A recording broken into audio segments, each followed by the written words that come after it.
nesimanyi osula mu ndongo ndaba ozina nnyo okuzina hobby bambi kuba munnange nabira ddala ositokoze ezo n'okuzina ku nneme oluyimba lwa luna mbiruli baluyita batya lwafutula ofumbe tulofumbe bajja kufu simanya bajjawo ayina bana buli omu ne taata mukwano bajja bisiikaasiika nze lwensinga okwagala era kutyo nkya sawa mmeka kasita olabanga butandisa okuwungera nnyuka ebisigale tunabidira banyuke mulanchi time begwezi wagendemu tesigenda kulumba wa Haruna ngodde wakanga wetereza ngolumba kakati sawa kuba emu abasooka bagenda kuba bajjudde okitegedde kiri ekifo si kinene nnyo nti ki okitegedde sente twabagambye nti bw'oba yagala VVIP otulenga kuliko okunywa n'okulya miliyoni 3 zokka naye nga otosobola okugula emitwalo 37 nemwekwatakwata abantu 8 nemuweza miliyoni 3 okitegedde n'ekyo kimu naye n'ekirala ne bw'ogula wekka nga tolina bewekutte nabo bakukkiriza otulako ng'oli omu ng'ojja kusangayo ba VIP banno abaguze abalala ng'otula nabo ng'otuula ne oba wabadde waguzeyo 15 osobola okuyongera era n'otula mu kifo ekisi Brani wako nkutumidde naye kati kansooke ye twabuuziza abaana batalina nze mbijjukira njala basomera wano ennamba tunaabuuza enkya kobuukingire 0772 633 589 0772 633 589 weba mita jime kakati n'oleko mugamba sebo nfunye ntya ka tiketi tijangu ku restaurant watosobodde babaletera n'enkola endala onyigira ku simu yo nga kodi okafuna nga tiketi eggweraawo Haruna tumuwummuza ate niyo alayise y'okugulira ku simu baginyo abagyetanidde tetumuwummuza wali naye nedda basooke batulage rihasi ezasembye kyawummula sabula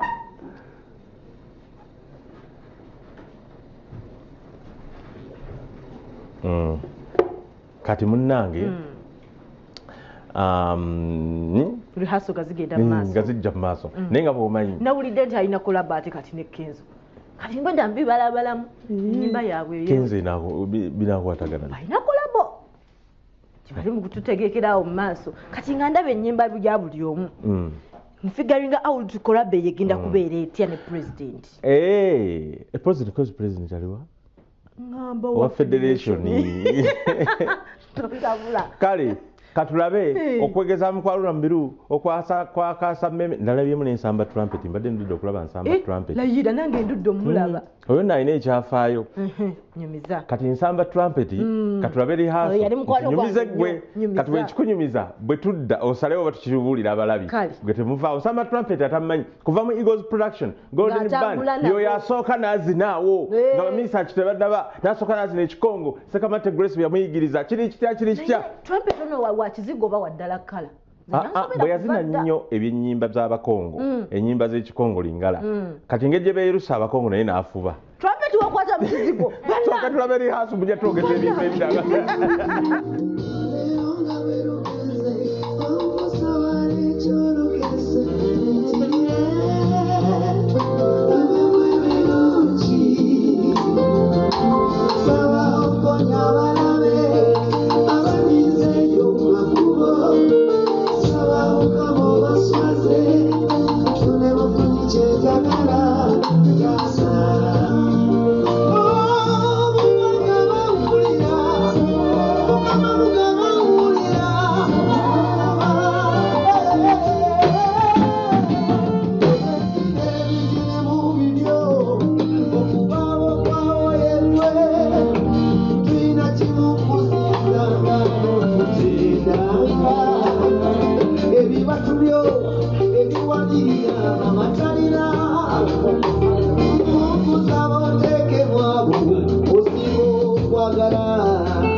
erinnya ly'omuntu gwe nerabidde yabadde asemberedde trumpet abadde trumpet ye mweru ennyo naye waliwo eno abadde asembayo ono mukwano gwaffe omanyi nange bagamba nyina emimwa eminene naye naye alina amatu amanene bwe gati ono ali mu maaso maaso eri oyo trumpet yali ku kkono omweru neyeerusa naye bannange badasikimanyi kuba ndalaba trumpet nga nkyali muto nga simanyi nti akwata mu kizigo naye ekyokubitakula oti ono yimirizaawo alina amatu amanene ono gundi ono mwerabidde musajja mulungi nnyo akola ku CBS si amatumpaggwa bw'amatu amanene amatumpaggwa enayambala ekkooti ennene wangamba mu kooti yansi yonna naye oyo omusajja naye trumpet yawula ngenda mujjukira mwagala nnyo kyekyamtuuka ku bannange kati twabimaze ne tugamba byali si birungi kale yakwata ku kizigo oyo akutta akalevu ono kale nja mujjukira nyina abantu bange ba Santos ba Jenkins Mukasa bagenda kunsindikira erinnya bagambe mpulira njagala mwogereko erinnya lye yogedde ku Jenkins Mukasa ne mu missinga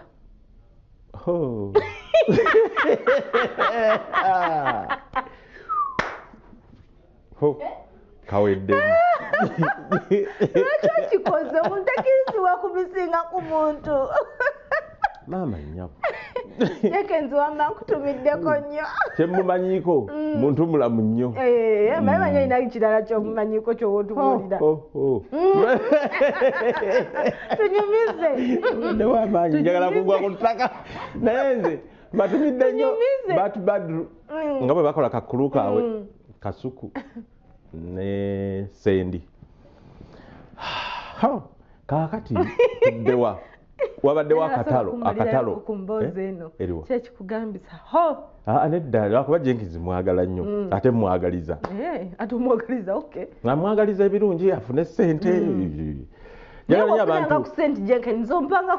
njagala nnyo abantu abali informed olumu nange Jenkins byayogera nali nange nkyasoma leero okitegedde nga nange sibimanyi kati nange njagala nnyo ng'omuntu ayogera nange nyina kyenfunako naye ogenda noyogera ebintu wano ku TV nosanga abalala bebanyumya kati noga nosanga leediyo byewayogedde bebanyumya ate kati mbyagaza ki ebyo mbimanyi kati munnaye katusooke tuddeko katalotalo akatonotono kasematalo kabadde kamwokya senta eggulo wakati wani nani ati Mick Wine agenda ategefa olukiiko lw'abamawulire kati alumaliriza bulungi nga tenunaba kati Fiona Pinke nange munaye byansobedde lwakuba katono okawambatira buwamba nti pulezidenti w'abanywi najja Kiweewa ne Dax Vibe naye oyo omwana yambadde akantu oyo Pinke yakunyola ebintu bye saategedde nga muyina egundize mwambala wano nga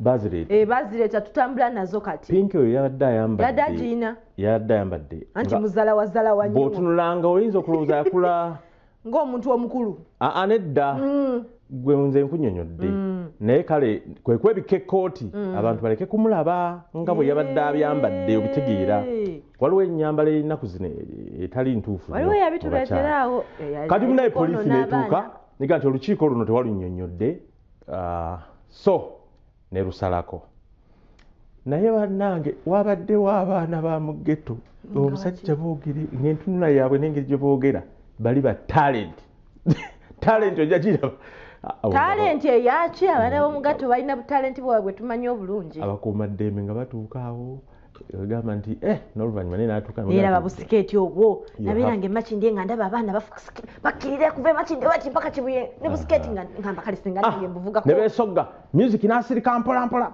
paka olukiiko bwe bityo ne bennyonnyola enewe nti olulala osabanga olukusa katulabe bwe kyabadde ebyokusaba olukusa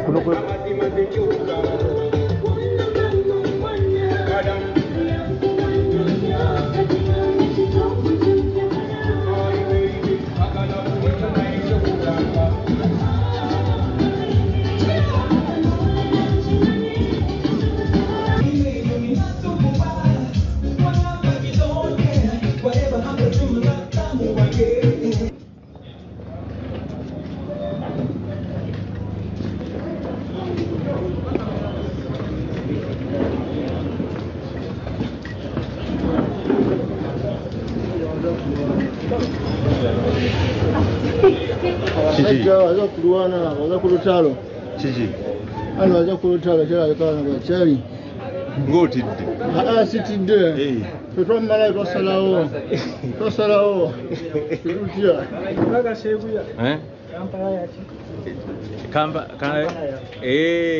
ekituuse wantu tubadde tuli ku drive nga twajjiridde kulaba kuyambako muganda waffe kubanga akwasaganya ekintu naye kituusewo poliisi ezze kyekoze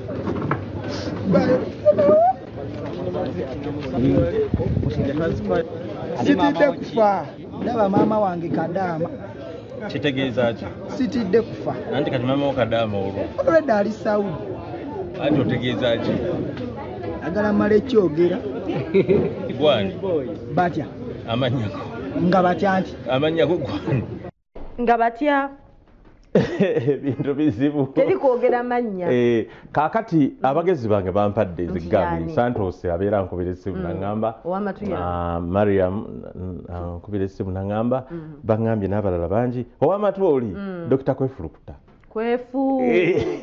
naye teri kirumanga era kivula abasomesa batukolangamu meetowaka batukolanga bulungi nakubuza sooka otubuulire kino kati ffe twali tetumanyi nti biri tuyamba naye kati olaba obeera ku TV wane erinnya ly'omuntu ng'omumanyi naye ng'olyerabidde bamala kukugamba n'okola ki n'olijjukira busome edda Edigono omanyi birthday ya Edigono owawuma naye kati nga naye abitegedde South Africa twahakooli nkulabye wano n'abalala kati twayogedde ku gundi eyabuse n'agenda nina bye nawulidde ne baŋŋamba nti babaddemu n'entalo alabika ani yenna Edi Mutwe enti yakoze kyati yagenze Chicago olukiiko lwabwe lutandika leero NUP enti nno si lukiiko lwokka nti balabika balinamu entalo nti ennaku zino abadde takyategeera biki bigenda mu maaso ng'ebintu bimugwako bugwi abaali awo bamugamba katugenda ku kino naye nga tebamutegeezezza okumanya bifu naye okumanya birabika bifu toyinza kuba nti omuntu gwe bateesiga nga tebakyamutegeeza ne bamusitula ne bamutwala mu ggwanga liri omanyi abantu baagala ogenda Amerika ate ne bateesiga ne bamutwala ate ne baleka be beesiga tekisoboka naawe twaliza muli ate nga bamulanze nomulaaga ku gundi kubagenda okwogera okuli bali bagundi bamufumbira loopu Joel Ssenyonyi n'oli Katana lawyer wa NUP tekisoboka naye lwakubeera nga olugambo bwerukola ki bwe lubeera oluwa lujjeewa gwatagenda mu bbaala ate kati olugambo lubeera mu bbaala lusinga ebifo ebisingamu nze nga akulira ab'eŋŋambo ebifo ebisingamu nga betugenda mu buleke eŋŋambo saaluuni ekyakutta akati WhatsApp groups ezo zemutandika nti tulina omukolo gw'okwanjula kwa gundi ne ziggwa ne biva ku mulama ne tudda mu by'omwenge ebbaala takisi maama nnya banna erinnyako takisi taxi ziba manya engambo ziba mutakambwe taxi ziba tugende mukumba yes wangambye oyina ebyabadde mukuziika okuziika maama wa Susan Makula nazaala wa Pastor Rosias Bujingo Kanan kakati katulabe nga bwe byagenze ne Makula yafunye amaanyi agogera naffe agogerako ebyabaziizi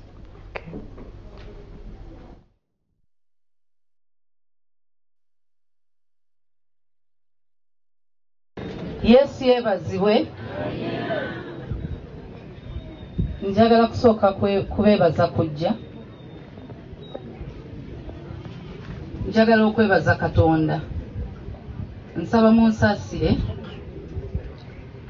Nnyinza obutasobola kwogera bulungi.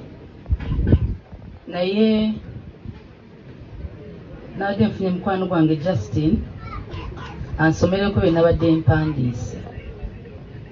Naye njagala kwebaza City of the Lord Church. Musumba Lwaga. Nze nakulira mu church nakula mama wange mulokole ne taata. Naye nali ngenda mu church kubanga bazadde bali bantwala mu church. Nali siri mulokole. Bwe nakula nensalawo okulokoka. Ate nalokokera mu City of the Lord Church.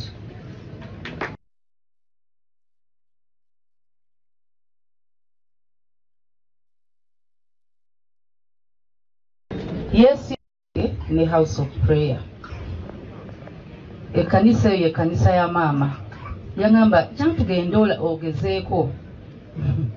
Naye nga gwabulira enjiri nagikuliramu. naye nze ndabye kanisa naye City of the Lord balina omukwano kyobula ne mama kyali kyangu okibeeramu. Mwayagala nnyo mami nga nze ne mami abasinga bembeera nabo bakimanyi nga mbaga kutwambala ne mami ne bwandaba ku TV olugoye n'alwagala n'ogenda omulaba agamba lugyemu aba yategesedde olugoye lwogenda okuddiramu eka ng'agamba luno lina okugenderamu ku kyaki pasita lwaga alulabe. Era olugoye lwe yansaba lwali lwakwanjula bwe yalwambalamu ne luzitowa naga natuuka ntya ku kyaki nga luzitowa n'alunziriza. Nafuna olulala yandabamu yali Thanksgiving ku kyaki nangamba olwo lumpe mala ogende wa mutabani wange era bwe natuuka agenda kunnyimiriza andageyo mbandi mami singa yali wa mulembe guno singa abasire queen. Era bwe yatuukanga ku kyaki ekyewunyisa Musumba Lwaganga amulaba n'amuyitayo n'amugerezaako ku bawala bonna nti balina okufaanana nga ye. Kati ng'ekyo ky'omuwaana buli lwajja ku Sande nga n'enviya zikyawa ng'alina ozisiiga n'ebisige n'abisiiga kuva Mande paka Sande sirabangako mami nga talina cutex ku bigere naye ng'ali myaka 8 nga yakanya n'obwomugamba lekerawo blessing agamba gw'omanyi gwerabika bubi kaddiwa ze sigenda kukaddiwa. So njagala okwebaza Musumba Lwaga emyaka gya mami gyonna egy'obulokole yali musanyufu era mwebale kumuleera ate nange mwandera nga sinayingira house of prayer era ne Musumba akimanyi namugamba Musumba Lwaga ye taata wange era ne bakwatagana nnyo so neyanza nnyo tweyanzanga famire. Omuvubuka nabadde akutte ekifaananyi kya maama ye mutabani wani w'omukyala yafiiriddwa maama we mukyala wa Bujingo Susan Makula muzzukulu we kale requestika and patch rest in peace. Happy birthday to omwana mututererawo omwala wa Maria bano bendabyeko abaana bakula ku speed abo bennyini ate niwone bwali bukyali buto kakati oli abadde mukulu woono kati gwe tukuliza birthday yoyo omuto oli mukulu we naye nga bwomanyi eby'abaana kinyabo bakisanze kyebase ne bakizuukusa ne bakiwa ebirabo ne kibisumulula mu tulo otungi okitegedde bamuyita Elizabeth Namutebi 8 years ola wa Amelia Nambala yono omumpi oli omuwanvu ye birthday ya lulala Amelia Nambala. Happy birthday to you baby girl. Mama w'omwana ne taata w'omwana tukutumidde. Yani taata w'omwana. Ebyo nsonga za munda. W'abaana w'omwana. W'abaana.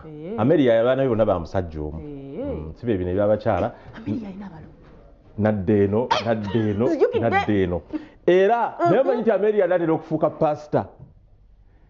Biraba ebifaananyi bino wammanga. Neetegereza Amelia ebifaananyi nga 20 ng'alina Bible everywhere ku ngoye ez'enjawulo for example. Andrew tulage ebifaananyi biri. Bw'ogenda kulaba. Ebifaananyi eby'enjawulo buli kaseera. Kati ekyo kyokka. Awutalina? Awutalina. Ne kati gw'ogenda kusimbula embalaasi olabe. Bible yiyi agiwanise. Okirundi ekirungi oba yambadde gomesi oba patro baki yabanayo neno yiino ngoye zanjawulo naku zanjawulo na wano yiino ekyo kyagibala ne yevuddeko ono olaba yiino tagita bifo ebyenjawulo wadde bisinga abeeraka neno yiino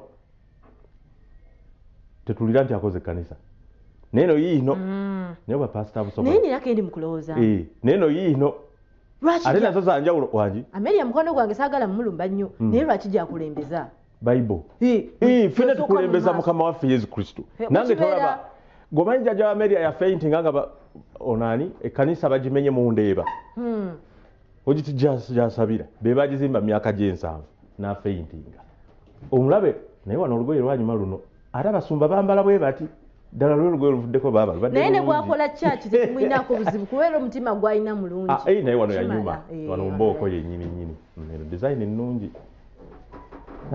wabula Amelia baaba ekirungi alina omutima omugabi nga yavuddeyo nagamba talina mwana oyinza obutawakana Ntiki? Nagamba mmeya navayo nagamba talina mwana.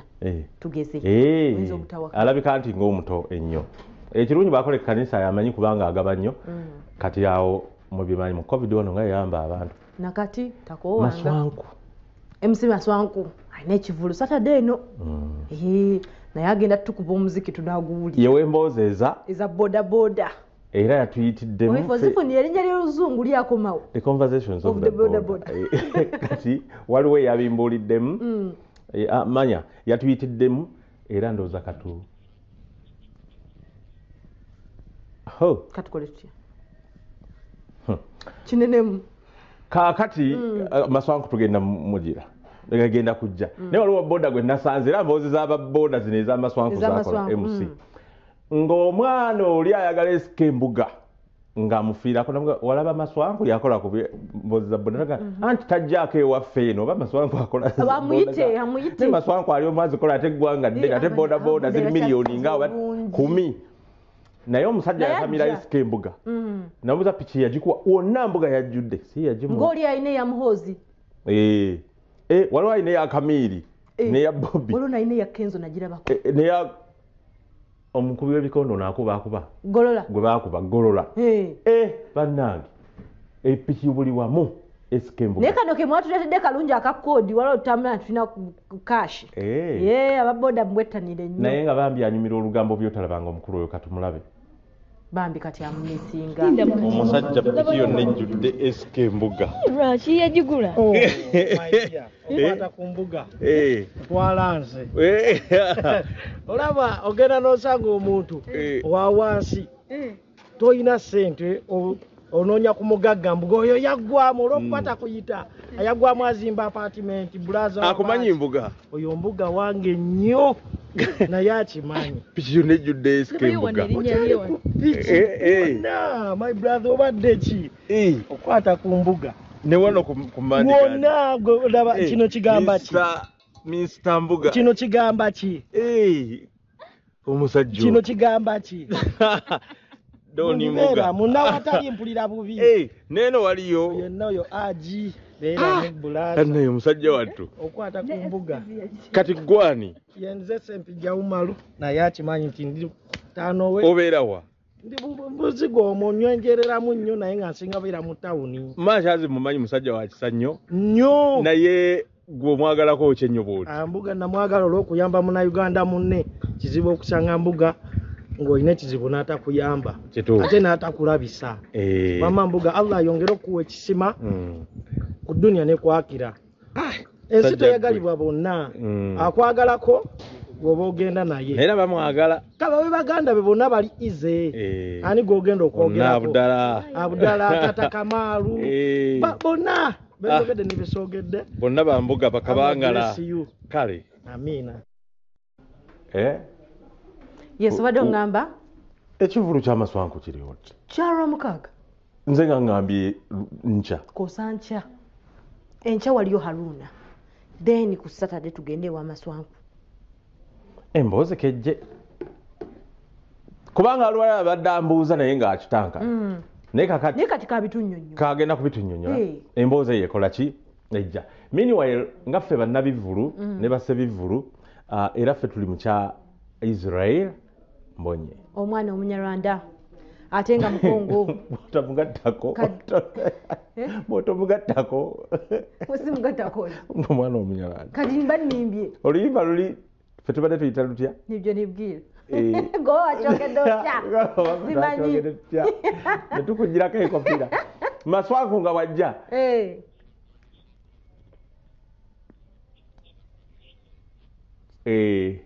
kaakati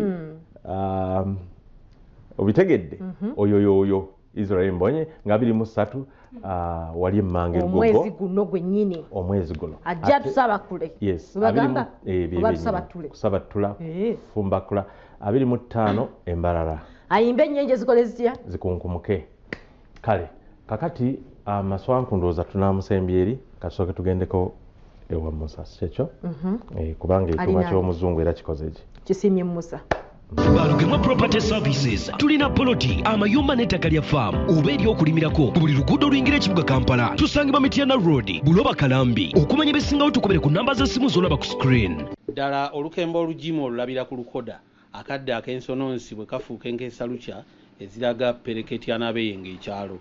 Waguma Kisuule Kagalojja mbakubira ndaala eyannawannana bataayi yonna gye muli nti mutya nno Ssebintu yeebale kuganya ntakona ku nkoko nsiru wakiri zigirenga zibakubira engoba baayi. Ssebintu bw'amaze okukola ebyo nzikiriza nga mukkalidde nga nkaaka Kasinjo kati mwerabira olugeregembo n'endibattiriro nze nnumbye Sserukandula.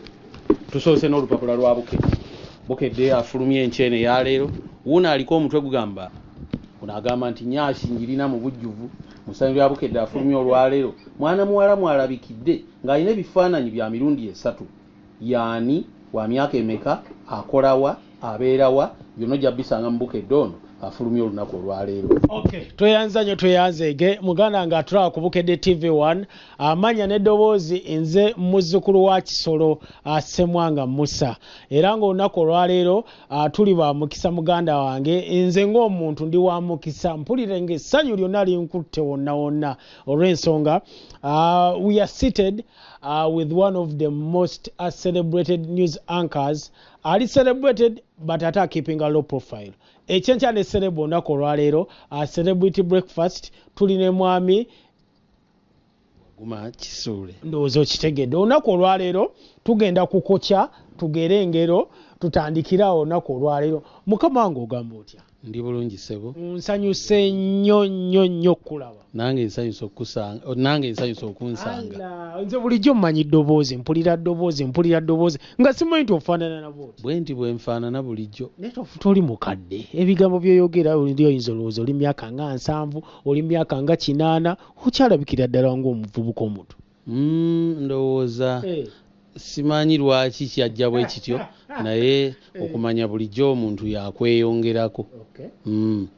Okumanya omuntu yakweyongerako bulijjo. Kalibuuza kubatulaba ku Bukedde TV1. Abatulaba ku Bukedde TV1 mbalamusizaako yonna gye musinzira okuwuliriza n'okulaba mwebale kulaba Bukedde TV1. Wano we tugenda otandikira omuntu wakubuuza mwami Kisuule yaani? Kisuule munnamawulire kyekisooka. Kisuule yeddira Njaza muzzukulu wa Kitanda Ekonko mu Kyaggwe. Simanyi oba waliyo ekirala kyaba kyetaaga okuva ku biba biweddeyo. Si mufumbo. Kisuule mufumbo alina omukyala n'abaana. Kati tutandikire ku kintu buli omu kyalindiridde. Okusoma amawulire onkuze nkuwulira amazima ga Katonda mu ggulu onkuze mpuliriza amawulire ngera buli weziwera ssaawa 3 weziwera ssaawa 4 buli omu alwana ewaka mutege mwami Kisuule. Omulimu guno gumaze mu bbanga ki? Omulimu guno nagutandika 1900 ogw'okusomera ddala amawulire nagutandika 1998 ennaku z'omwezi 14 Apuli. Awo waba wagenzeewo emyaka ng'emeka gigenze ogattagattamu awo 1998 enzijukiza World Cup yali France. Kakati awo nze wentandikira mpola mpola. Kakati okujja okutuusa wano olwaleero watandikira wa oludde ng'osomera radio eno oba olina wala watandikira ku Top Radio. Top Radio mbiseera ebyo ng'ekyali wali we bayita ku Bati Valley. Ne waliwo ekizimbe kati bakikyusa erinnya luli bakiyitanga erinnya ndyerabidde naye kati bakiyita Carol House. Luli bakiyitanga Nitico House.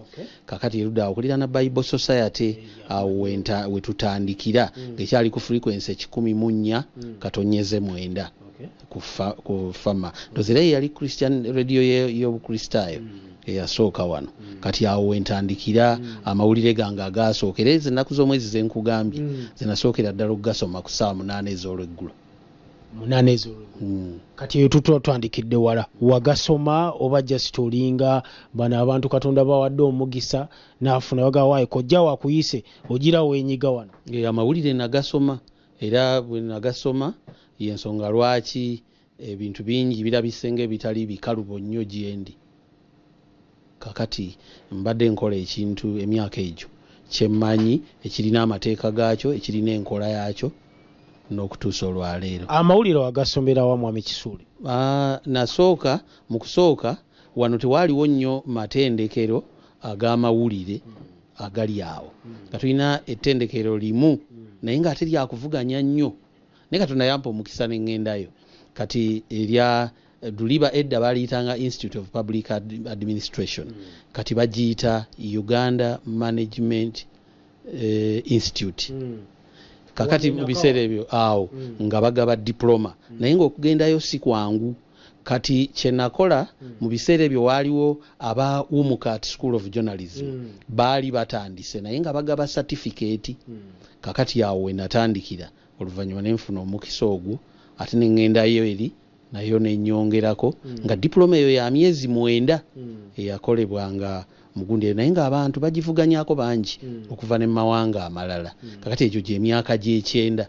Mu mulimu guno gw'okusoma amawulire ebiseera ebisinga abantu wagumalamu emyaka aluubirira okugenda ku TV. Tuwalabye bangi radio n'agenda ku TV. Kaya yatandikira ku radio Mpapula n'agenda ku TV. Muganda wange abantu ab'enjawulo oyinayo ekirowoozo ekikola ku TV oba wali okozeeko ku TV? Nali nkozeeko ku TV.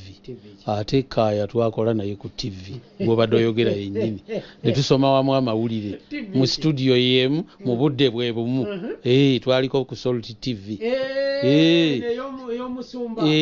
Kati nga Kaya bosi wange nga yasalawo tugamba naye ng'essaawa etuuka ne tugenda ne tusoma babiri ate oluusi lulala ne tusoma nga twawukanyemu mu mbeera bwetyo. Kati so TV nayo ngisomyeko amawulire manyi bwekola ate ne radio manyi bwekola. Ekyenjawulo nti radio ngimazeemu ebbanga ggwanvu okusinga lye mmaze ku TV.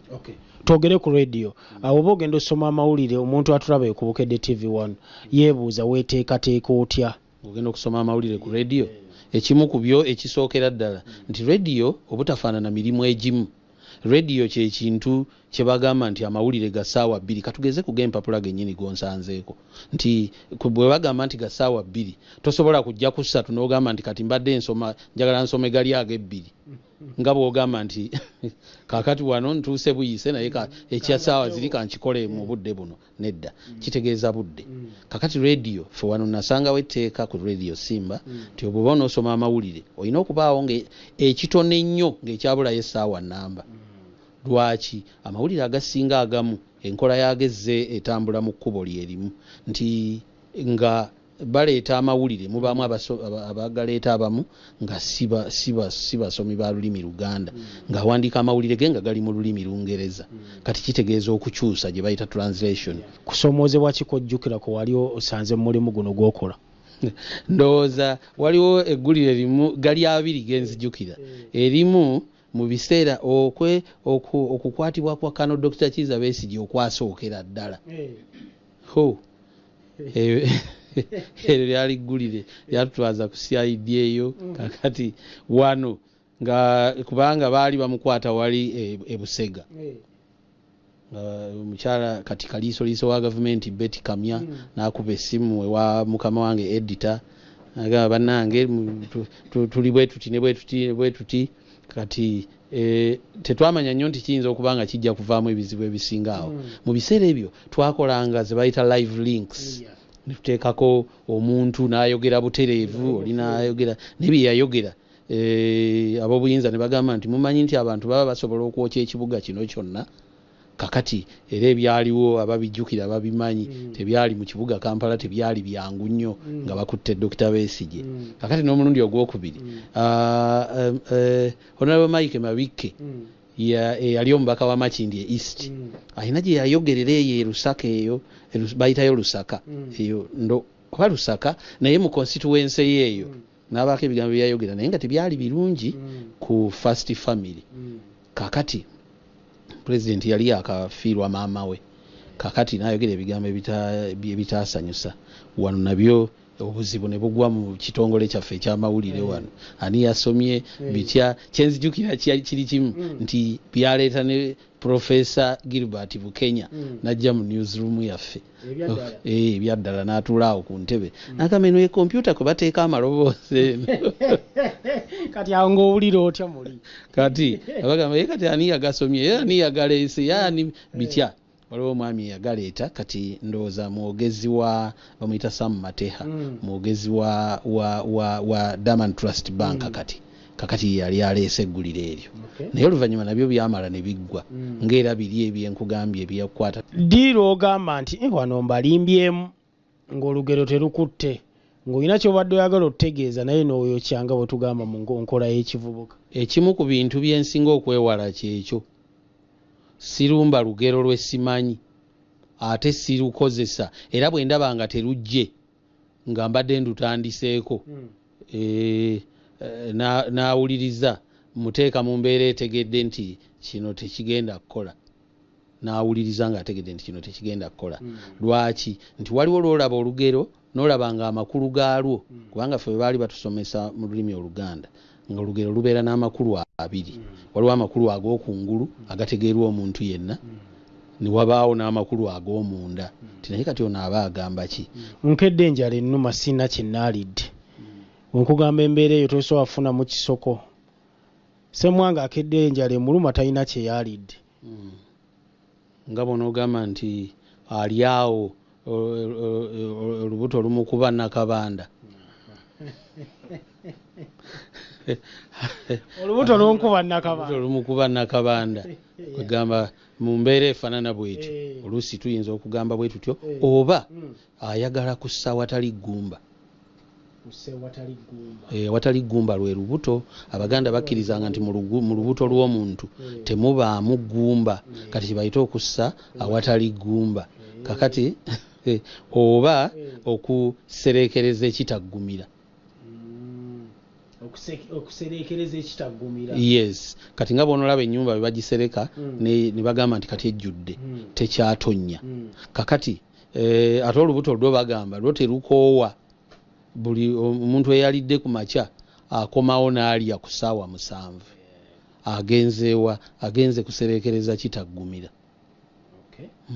kale katuwumulemu katini tukomewo muganda nga tulaba ku Bukedde TV1 tuli wano mu mbeera yonna nga bw'ogiraba ndi ne Javis ku kamera mukulu Terakaya Obbi wa Mwami Kisule naye waali bwetutyo bwe tutambula katuwumulemu tukomewo mukulikeyo mu kuwumulamu tukyali ne Mwami Kisule eyakatwegattako musomi w'amawulire muzadde ate muganda kyembadde simanyi nti muyimbi we tugenda otandikira Mwami Kisule oyimba nnyimba kikaaki kuba mu bivulu gye tubeera nze sikulabangayo neyanza nnyo ssebo kati nga sinaba kwanukula ekyo wambuziza gye twatandikidde nti nga baani be basoma nabo amawulire mujjukidde bamuyita Faustin Mugabe aludde ng'awandiika amawulire y'omu ku bantu bendabye nti bakuze nnyo mu mulimu ogwo ogw'okuwandiika amawulire kati bwe tutuuka ku nnyimba bwe nali nkyasoma mu secondary school twalina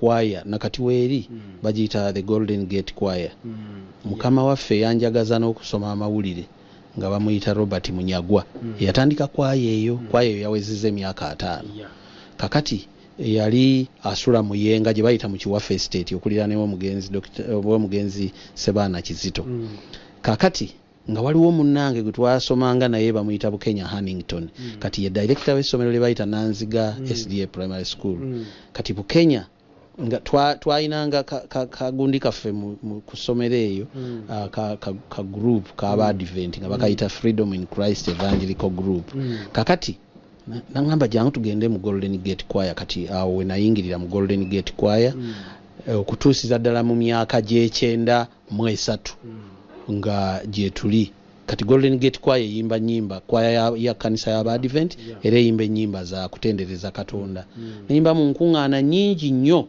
kati eyo gye bankwasiza n'ekitongole ekivunaanyizibwa ku by'okubuulira enjiri mu Golden Gate Choir ne tutambula ebitundu bingi mu Uganda wano n'ebweru waayo mu biseera ebyo era Mwami Terakaya oyo gw'oyogedde twasisinkana emirundi mingi ate nga nabo balina choir eyaabwe ndowooza nga nabo balina kwaya eyaabwe naye nga tulina bwe tusisinkana mu bya kwayas nga bwe biri mu biseera ebyo nga kwayas ez'ekikristaayo zisisinkana mu gundi ez'enjawulo kati awo wenzijira kati oluvannyuma lwa Golden Gate Choir awo nali maze okuwasa mukyala wange kakati oyo yali 1991 ng'ennaku z'omwezi 24 February wewawasa emyaka 33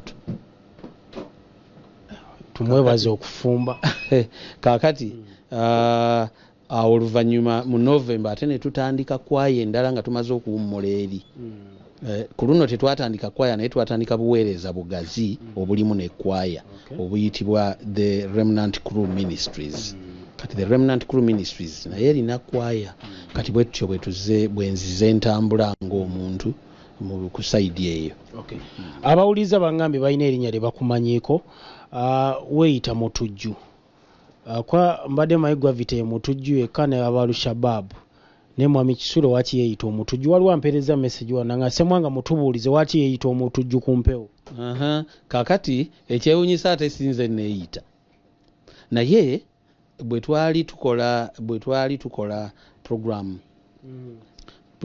program gye bayita ey'engule ndowooza eriya mwembuuliza ebibuuzo neba nkalubo eri abantu abamu abaddamu ebibuuzo kati ng'oli akutunulira ng'omutemu ayagala okumugoba mu gundi muki ayagala okumugoba mu mpaka kakati oli nagamba naye kakati omusajja ebibuuzo byabuuza bikambwe buli lwotuukayo obeeranga bw'owulira ebyoyo bya bulabe nnyo kakati abantu ne batandikira awo nti oyo Mutujju obwo nedda nnya bw'olimba abulakansirike toyogera naye omukulu oyo mumutegedde era mumulabye ekyo kyekyo mbatumiddeko bonna gyakola eri ku Radio Simba kakati Maswanku MC era omukulu ono yateeka ekivulu sebo nedda nnyo data agenda bitunyonyola nkya Lwokutaano oluveewo katusookebwa sokoleke naye kati Maswanku agenda tuyitiramu emboozi n'enteekateeka y'ekivulu kye ate amala kakasa yakuba emboozi za booda gwe gola wetumala wano emboozi za booda ezo yono yateekesa ekivulu kyolaba booda beesuuze sigamba ogamba otya abansoko beyanjulire tuba tutendereza Mukama Katonda tolaba okunyenya amatabi koze okunyenya amatabi mu Lusuma kuja Palm Sunday onakula okunyenya tuba okunyenya amatabi tuba tutendereza Katonda nyenye Katonda tumutendereza kati tugenda kuba endongo nga tutendereza Mukama Katonda nga mutendereza kubawa binyanyanyanya tutuwa bintu baali tebabyagala nga bagamba mu byakyalo mu biriroko naye kyebikola okujjuza ebisaawe bijjuza ne babooga Sona Beli olumu yali aliko ku interview yagamba agezaako okulaba nga abantu abamu bakolagana nabo agezaako okubayamba era buli ssaawa abakubira amasimu n'akubira ono waaye sente ozikwesezaki mwafuka kati nga baana be ffe tuli baganda be tuli baana be kubanga yatulese mwene endongo buli mwaka buli mwana amuwa ekivulu sebwato yamuwa Swanku nanga agenze kumba guno omwaka abeera atuyamba kuba naffe twakwatagana naye nti buli mwaka buli mwalina omuddizayo bwatyo bwatuddiza oyinza munnyonnyola otya eri omuntu atamumanyi nnyo nga tamusinkana akola ne personal level Suna Bene oyo musajja wanjawulo nnyo andi Suna Bene oyo omulaba osobola n'omulinnyako n'ogenda n'omunyiiza n'akuleka n'asirika Suna Bene musajja wanjawulo nnyo Suna Bene ye sita Suna Bene mbazira tona abasajja babalaba basita abasinga kati babalaba tebaagala gattako ku bannaabo yagala yabeera avimba kitegeere naye kati nze ntuuka mu Masaka nga bakuba endulu zange bakubaniza Suna Bene bakubaniza Suna Bene bakubaniza mbazira tona ninga nze mwana wabe ngenda nge bankubira endulu kati yaba n'obukakafu amaze Maswanku alimba akantu kamanyi ate nga nze nkamanyi kati omuwagizi waffe omulabi waffe abeera ku kereti yasawuna nga batitiiki oba kafutiiki baga olumu naawe obibuuza nga tobimanyi munange mbabuuza ebizo bazimanyi mbabuuza oluzungu nange sirumanyi mbuga tomanyi ansa era obuuza baniba abeerawo tiwayi andi era mba mbuuzizza nkubuuza nange nembuza neiba kubanga nange tugenda nakuyiga kati ekivulu mpozi ogambye kiriyo tukitume ekisimbe goma kya MC Maswanku kwata ku muti kwata ku tabi mu bbanga oyinza okwambala era zigenda kwambala nga baboda boda naye lwaki wagala nnyo boda ababoda boda be bange ena kugira mu elementi yange buli sawa obeera mu reflector ebijaketi tugira bayino ne bagimpadde ababoda boda no bankwedde reflector nabo bandowoozezaako nebankolera akaliflector Maswanku gwe waffe nange neŋŋamba sijja kajjamu kankabeeremu kuba ndi mwana wa boda nina abantu ate nabo muleke kumpita abaana wa boda gwe mwana wa boda nze ndi wakyali wa boda siri mwana wa boda yovaawo Maswanku soka onyumiza abantu bogwani Maswanku nze Juko Hannington banzaala mu disitulikiti y'Elakayi eggombolola y'e Lwamaggwa Buyamba constituency gyenzaaliwo eyo bazaddewo be baani mwami Edi Lwanga ejali taata wange mami wange omugenzi Nakachwa Goreti yanfaako kama muwe kyumulo ky'emirembe kinasomera Kakabajo primary nasomera Kibuka primary school Kakabajo SS kikasozi waguje nasomera eyo mpaka wagenda maaso oba university oba institute university nayitayo ku university waitayo bweyisi nayitayo ku university waliwo mukwano gwange akola wange bamuta Patrick yali ku university wali ogenze mukyalira basayitayo kali wasoma paka kwenkanawo mpaka ku university nasoma basoma biki ku university kati waba nasoma biki era nasoma bino byenkola kyogambye byenkola sabisoma ate nze mmanyi tolabanga mbikola bulungi osobola okukola osobola okukola ebirungi nga tewabisoma nabisoma omukyala ye ali atya omukyala kano mbisamu maaso ali atya omukyala kyala bulungi mpozi yani omukyala wange jjajja mukyala omukyalawo nabwamirozi jjajja mukyala ate omukyala ate ngambi jjajja mukyala ngamba omukyalawo mukyala wange mukyala ngenda mubalaga ku Kivulu mujje ku Kivulu ngenda mubalaga naye ng'omuyina musajja omukulu nyina omukyala